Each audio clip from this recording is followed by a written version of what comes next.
ఇవాళ నాటో గురించి మాట్లాడుతున్నాం. నాటో అంటే నార్త్ అట్లాంటిక్ ట్రీటీ ఆర్గనైజేషన్. ఇది ఒక 32 దేశాల కూటమి. ఇది ఎప్పుడు ఏర్పడ్డది అంటే 1949లో రెండో ప్రపంచ యుద్ధం తర్వాత ఇది ఫామ్ అయింది.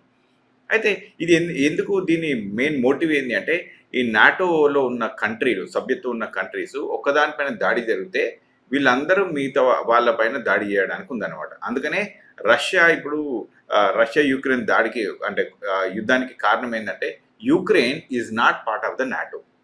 నాటోలో భాగం కాదు కాబట్టి వాళ్ళు రష్యాను యుక్రెయిన్ అట్లా యుద్ధం నడుస్తుంది. అదే కనుక రష్యా యుక్రెయిన్ పైన కాకుండా ఒక డెన్మార్క్ ఇట్లా ఇంగ్లాండ్ అట్లా వేరే దేశాల్లో జరిగినాయి అనుకో నాటో కంట్రీస్, మిగతా అన్ని కంట్రీస్ కూడా పోయి రష్యా మీద దాడి చేయొచ్చు. ఇది ఇది వాళ్ళు చేసుకున్న ఒక ట్రీటీ. సరే, దీని సంగతి మనం పక్క పెడదాం. అయితే ఈ టాపిక్ ఎందుకు మాట్లాడుతున్నాం అంటే ఇవాళ మనం నాటో దేశాల మధ్యలోనే గొడవ జరుగుతుంది. ఇది ఏందో మీకు ఒకటి చూపిస్తాయి. ఇవాళ 32 దేశాలే కొట్టుకుంటున్నాయి. ఎందుకు కొట్టుకుంటున్నాయి, ఏం కొట్టుకుంటున్నాయి అంటే ఇది ఏంటంటే ఈ మ్యాప్లో కనుక చూస్తే ఇది అమెరికా, రైట్? ఇగో ఇదేమో ఈ నాటో సభ్యత్వ దేశాలు ఇవన్నీ కూడా ఇవన్నీ కూడా ఇగో ఈ ఐస్లాండ్, ఈ ఫ్రాన్స్, జర్మనీ, డెన్మార్క్, ఇవన్నీ కూడా నాటో కంట్రీస్ ఇవన్నీ కూడా. అయితే ఈ కంట్రీస్కి ఇప్పుడు ఏమైందంటే అమెరికా ఏం చెప్తుందంటే ఇగో ఈ గ్రీన్లాండ్ అనేది మాకు ఇచ్చేసేయండి అని అడుగుతుంది. ఎందుకు అంటే సెక్యూరిటీ రీజన్స్ అని చెప్తారు. ఏం సెక్యూరిటీ రీజన్స్ అంటే ఇగో ఇది రష్యా గ్రీన్లాండ్ని తీసేసుకుంటుంది, లేకుంటే చైనా అయినా సరే గ్రీన్లాండ్ని తీసేసుకుంటుంది అని చెప్పి వీళ్ళకి గొడవ. మరి ఇది ఎంతవరకు పాసిబుల్ అని అంటే వీళ్ళు థ్రెట్ అని చెప్తుండ్రు. ఎందుకు థ్రెట్ అని చెప్తున్నారు అంటే ఇదేంది అమెరికాకి రష్యా ఇది థ్రెట్ చేస్తుంది, మాకు దగ్గరకు వచ్చేసి ఇబ్బంది పెడతారు అంటే మన గ్లోబ్ ఇంట్లో చూస్తాం కదా, ఇక్కడ టిప్ కార్నర్కి కనుక చూడాలి. కదా టిప్ కార్నర్కి చూస్తే ఇగో ఇది అమెరికా, ఇదేమో రష్యా. ఓకే, ఇవి రెండు పక్కన పక్కనే ఉన్నాయి. ఈ రెండింటి మధ్యలో చాలా షార్ట్ డిస్టెన్స్ ఉంటుంది. చూడండి, this is a very short distance. ఈ గ్యాప్ ఒక 15-20 మైళ్ళు ఉంటుంది, అంతకంటే ఎక్కువ ఉంటుంది అనుకోవట్లేదు. లెట్స్ ఎంతగానో 100 మైళ్ళు వేసుకుందాం. నాకు సబ్జెక్ట్ కరెక్షన్, నాకు ఎగ్జాక్ట్ నెంబర్ తెలియదు కానీ చెప్తా ఉన్నాను. This is a very small distance. So this is Russia and this is America. So ఈ సిచ్యువేషన్ ఉన్నప్పుడు మరి థ్రెట్ ఎక్కడికి వెళ్ళి వచ్చింది అంటే ఇగో రష్యా వచ్చి వీళ్ళని అటాక్ చేస్తుంది, అమెరికాని అటాక్ చేస్తుందని వీళ్ళ ఉద్దేశం. ఇది ఎట్లా పాసిబుల్? ఇప్పుడు అటాక్ చేయాలనుకుంటే ఈ ఏరియా నుంచి కూడా అటాక్ చేయవచ్చు. దానికి ఇక్కడ గ్రీన్లాండ్కే వచ్చి అటాక్ చేయాల్సినంత అవసరం ఉందా? మరి అయితే నాకైతే అనిపించలేదు ఇది. సో అమెరికా చెప్తున్నది. అయితే ఇక్కడ ఇంకొకటి ఏంటంటే ఇగో ఇది డెన్మార్క్ అనమాట. ఇది Denmark is close to Greenland. ఎందుకు అంటే ఈ గ్రీన్లాండ్లో ఉన్న సెక్యూరిటీ మొత్తం కూడా డెన్మార్కే చూస్తూ ఉంటుంది. సో ఇప్పుడు అమెరికా వచ్చి గ్రీన్లాండ్ కావాలి అంటే డెన్మార్క్ ఉండేమంటుందంటే మేము ఇవ్వము అని కొట్లాడుతున్నారు.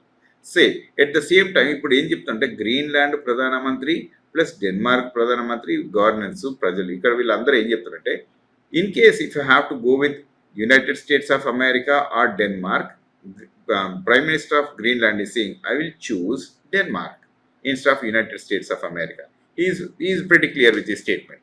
అయితే దీనికి ఇంకొకటి ఏం నడిచిందంటే జేడీ వ్యాన్స్ ఇంకా మార్కస్ రూబియో వీళ్ళిద్దరు కలిసి ఈ foreign affairs ministers of Denmark and Greenland వీళ్ళిద్దరు వచ్చి మాట్లాడినప్పుడు ఇక్కడ వైట్ హౌస్లో ఈ మీటింగ్ జరిగినప్పుడు ఈయన ఏం చెప్పినంటే ఆల్రెడీ గ్రీన్లాండ్ వాళ్ళు డెన్మార్క్ ఇద్దరు ఫారిన్ మినిస్టర్స్ ఏం చెప్పినంటే మాకు మీతో కుదరదు పోయి మేము అమ్మడానికి రెడీగా లేము కనుక మీ పని మీరు చూసుకోండి అని చెప్పి డెన్మార్క్ అండ్ గ్రీన్లాండ్ వాళ్ళు చెప్పారు. కానీ ఇక్కడే స్టోరీ అయిపోయిందా అంటే అయిపోలేదు. ఇక స్టోరీ కిందకి వచ్చినాక ఇంకో ఇప్పుడు ఇక్కడికి వచ్చి చూద్దాం.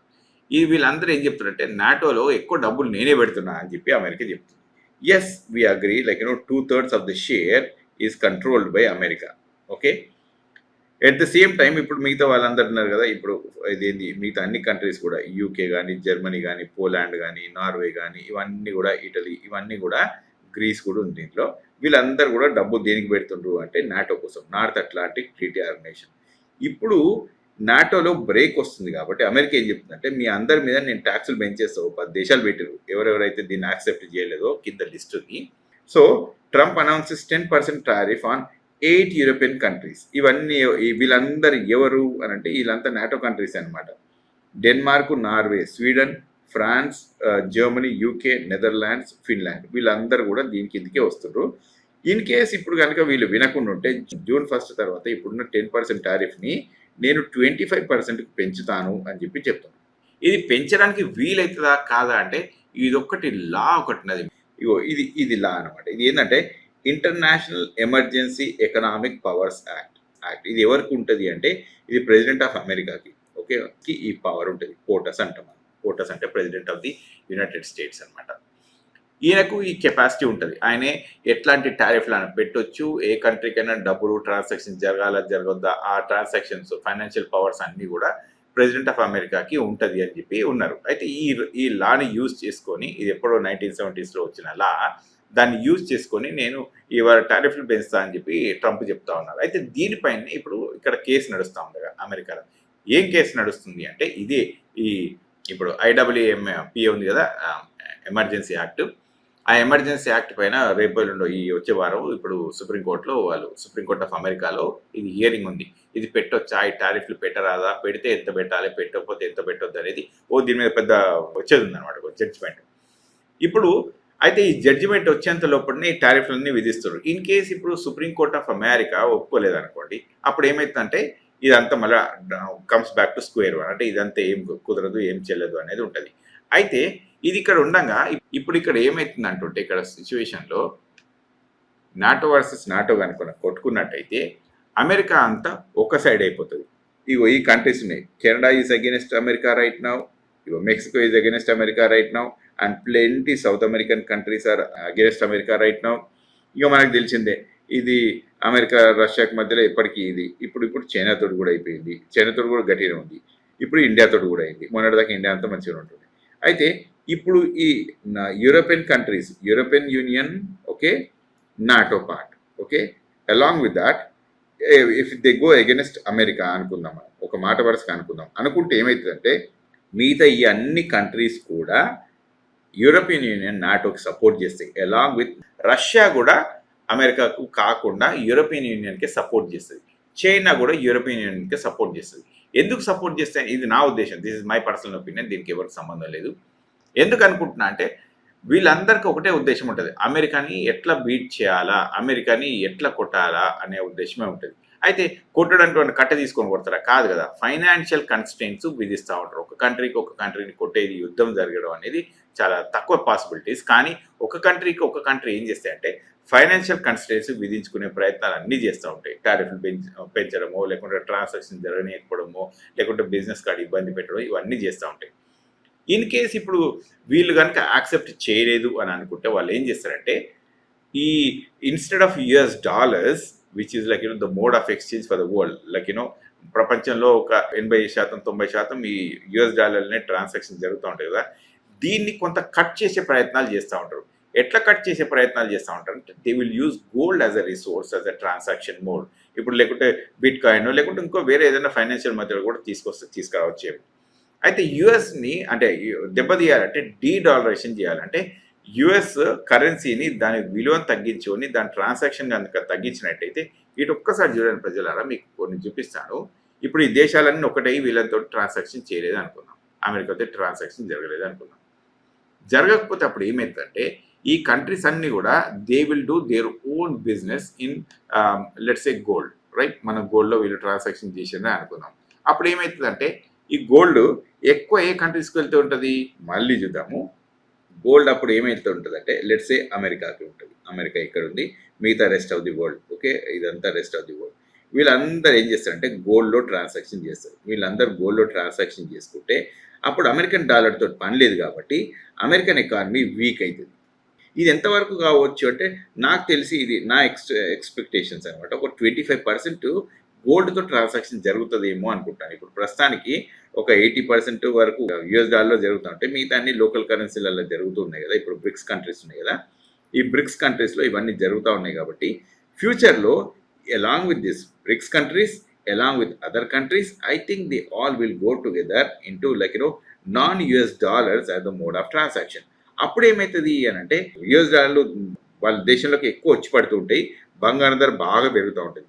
సో అప్పుడు లెట్సే ఇప్పుడు $100కు లెట్సే ఒక ఔన్స్ గోల్డ్ వస్తుంది అనుకున్నాం. ఇవాళ ఔన్స్ రావాలంటే $4,000 కానీ 4,500, కానీ మాట వరుసగా చెప్తున్నాను. లెట్సే $100కి మనము ఒక 1 ఔన్స్ గోల్డ్ వస్తుంది అనుకున్నాం. అప్పుడు ఏమైతుందంటే ఇది $200 పెడితే గానీ ఒక ఔన్స్ వచ్చే పరిస్థితి ఉండకపోవచ్చు. సో, అప్పుడు ఏమైతది అంటే వీళ్ళ కరెన్సీ వాల్యూ తగ్గిపోయి గోల్డ్ వాల్యూ పెరుగుతా ఉంటే ఈ ఇంటర్నేషనల్ ట్రాన్సాక్షన్స్‌లో వీళ్ళు గోల్డ్ ఈజీగా ట్రాన్స్‌ఫర్ చేస్తా ఉంటారు.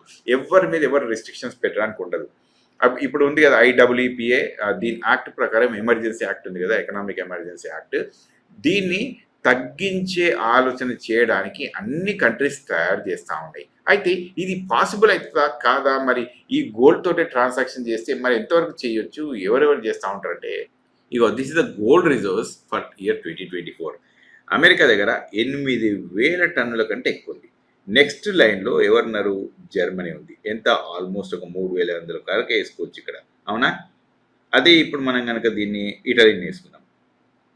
వీళ్ళకో 2,500. ఫ్రాన్స్, ఇటలీ, రష్యా ఇవన్నీ ఒకటే లెవెల్‌లో ఉన్నాయి. ఇక ఇప్పుడు చైనా కూడా కొంచెం తక్కువ ఉంది. Let's say 2,200, 100 ఉండుంటది. ఇండియా దగ్గరికొస్తే 600, 700 ఉంది ఇప్పుడు. ఓకే. అంత టన్స్ ఆఫ్ గోల్డ్ ఉంది మనకు. ఎట్ ద సేమ్ టైమ్ ఇప్పుడు నెదర్లాండ్స్, జపాన్, స్విట్జర్లాండ్ వీళ్ళందరికీ కూడా ఎంతో కొంత గోల్డ్ ఉంది. అయితే మరి అప్పుడు మనం అనొచ్చు, గోల్డ్ రిజర్వ్స్ అమెరికాలో కూడా బానే ఉన్నాయి గదా! మరి ఇట్లాంటప్పుడు ఈ ట్రాన్సాక్షన్ అమెరికా కూడా ఇట్లా చేసుకుంటుంది గదా! అంటే యెస్. అమెరికా అనేది ఏం చేస్తది అంటే యూఎస్ డాలర్లతో పాటు గోల్డ్ ఉంది. కానీ ఇప్పుడు ట్రాన్సాక్షన్ జరుగుతుంది ఉట్టి యూఎస్ డాలర్లనే, గోల్డ్‌లో గాదు. అప్పుడేమైతది?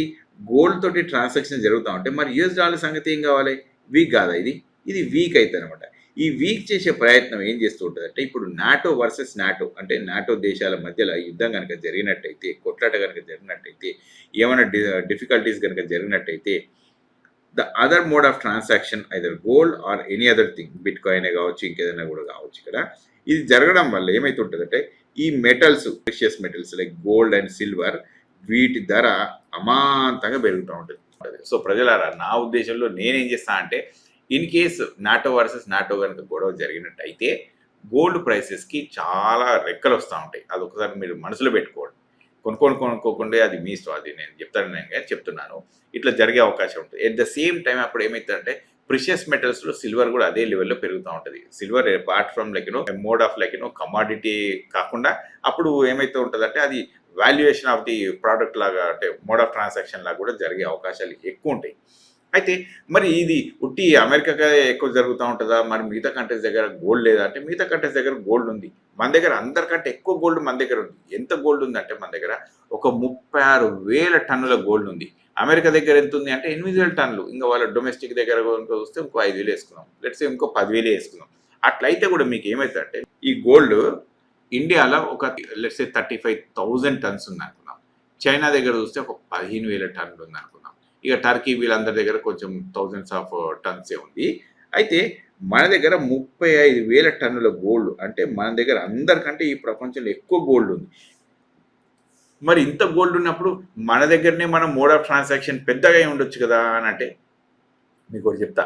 మనం అందరం ఇంక మనం పర్సన్‌కి వచ్చేసి ఇక చూడు మనం గోల్డ్ ఇక్కడ పెట్టేద్దాం. మనది మోడ్ ఆఫ్ ట్రాన్సాక్షన్ మనదే ప్రకారం జరగాలి అనుకోని మనం గోల్డ్ అంతా ఇన్ఫ్యూజ్ చేసి పెట్టామనుకో. వీళ్ళేం చేస్తారంటే మన దగ్గర కొంతమంది రాబంధువులు ఉన్నారు. ఎట్లాంటి రాబంధువులు ఉన్నారంటే గవర్నమెంట్ ఏదో వాళ్ళకు లోన్‌లు ఇస్తా ఉంటది. ఇస్తా ఉంటే వాడు ఏం కట్టలేక ఈ బిలియనీర్స్ అందరూ కూడా ఏం చేస్తున్నారంటే రుణమాఫీకి అలవాటు పడ్డారు. బిలియనీర్స్ రుణమాఫీ ఎంత అంటే లక్షల కోట్ల రుణమాఫీ అది. ఇప్పుడు ఈ ప్రభుత్వం ఈ లాస్ట్ 10 సంవత్సరాల్లో గనక చూస్తే 10,00,000, 20,00,000 కోట్ల దాకా కూడా మొత్తం రుణమాఫీలు చేసింది. ఎగ్జాక్ట్ నంబర్ నా దగ్గర లేదు కానీ చెప్తున్నా. It's a big numbers. లక్షల కోట్లల్లే రుణమాఫీ. లక్షల కోట్లల్ల. అంటే ఇది ఆలోచించండి. సరే ఇది ఎట్లా కాదు వీళ్ళందరికీ ఏదో సార్ట్ ఔట్ చేసేద్దాము అంటే ఇంతకంటే పెద్దోళ్ళున్నారు. ఎవరంటే అదాని బ్యాచ్ ఉంటదనమాట. అదో పెద్ద బ్యాచ్. మనం పెట్టుకున్న బంగారాన్ని బ్యాంకులో ఉన్న డబ్బుల్ని అన్ని దోసుకొని వాళ్ళ అకౌంట్లకి వెళ్ళిపోతా ఉంటాయి. అది ఏ రకంగా వెళ్ళిపోతా ఉంటది ఇక మనం చెప్పడానికి కూడా కొంచెం వీలు పడదు.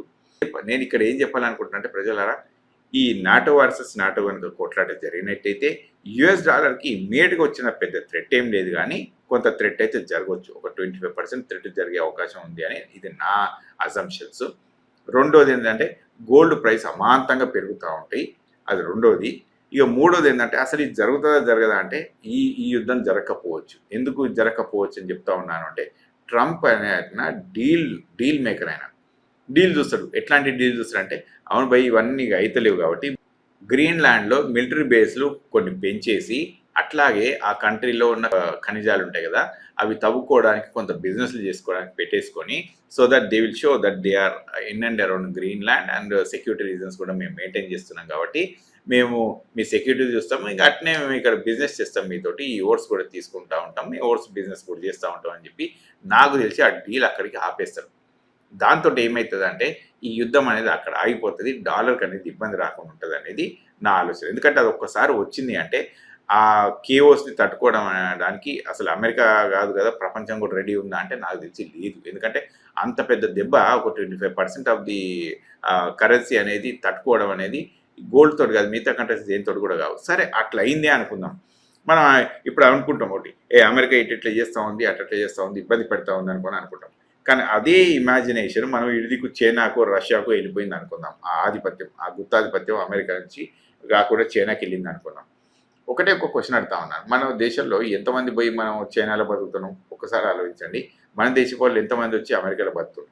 ఓకే, నాకు తెలిసి ఇక్కడ 20-25 సంవత్సరాల నుంచి నేను చూస్తూ ఉన్నాను కదా, వెస్టర్న్ వాళ్ళు ఆల్మోస్ట్ ఒక హైదరాబాద్ నుంచి అయితే ఒక 4 ఇళ్ళకి ఒక్కోళ్ళు వస్తున్నట్టున్నారు. ఇక్కడ ఆ లెవెల్లో ఉన్నది ఇక్కడ నంబర్, అంత పెద్ద నంబర్ ఉంది. సో అంటే నేనేం చెప్పాలనుకుంటున్నా అంటే మనకు అందుకనే మనకున్న అమెరికాకు బాగా దగ్గర సంబంధం ఉంటుంది. అట్లాంటప్పుడు we all are living comfortable అని చాలామంది అనుకుంటా ఉంటారు. అమెరికాకి వచ్చిన వాళ్ళు చాలామంది కూడా ఈ ఇక్కడ లైఫ్ స్టైల్ బాగానే ఉంది అనుకొని అనుకుంటాం. ఎట్ ద సేమ్ టైం మనం కనుక ఇది చూస్తే చైనాలో అట్లా కుదరదు, అంత లిబర్టీ ఉండదు. సరే ఇక్కడ ఏ దేశం కూడా 100% పర్ఫెక్ట్ ఉంటుందా అంటే ఉండకపోవచ్చు. But at the same time ఉన్న దాంట్లో కాస్తో కూస్తో విలువలు ఉన్నాయంటే మనం ఈ దేశాల్లో కొంచెం చెప్పుకోవచ్చు అమెరికాలో ఎంతో కొంత ఉంటుందని. అదే ఈ గుత్తాధిపత్యం కనుక చైనాకి వెళ్ళింది లేకుంటే రష్యాకి వెళ్ళింది అనే అనుకుందాం అనుకోండి, అది కుదరదు. అక్కడ కోర్టులు ఉండవు, కోర్టుల పద్ధతులు ఉండవు, అసలు ఎవరు మాట్లాడడానికి ఉండదు, మాట్లాడేందుకు జాక్ మాట్లాడే వాళ్ళనే వాళ్ళు జైలు వేసి పెట్టేస్తూ ఉంటారు. అట్లాంటిదప్పుడు ఇక కోర్టుల దగ్గరికి వస్తే అది ఎట్లా నడుస్తుందో తెలియదు. ఇక్కడ court can overrule Trump, but that may or may not be possible in China. ఇక రష్యా గురించి చెప్పనే అవ్వక్కర్లేదు మనకు, ఆ దేశంలో పోయి ఎవరు ఉండటం లేరు, చేస్తూ లేరు, అదొక మొనార్కీ దేశం అనే చెప్పుకోవచ్చు. ఆ విధంగా నడుస్తూ ఉంటుంది అది. సో అంటే నేనేం చెప్దాం అనుకుంటున్నానంటే ప్రజలారా, ఈ యుద్ధం జరగొద్దు, బంగారు ధర అమాంతంగా పెరగొద్దు, డాలర్ అనే దాన్ని ఇబ్బంది కాకుండా అసలు ట్రంప్ మెయింటైన్ చేస్తే బాగుంటుందని నా ఉద్దేశం.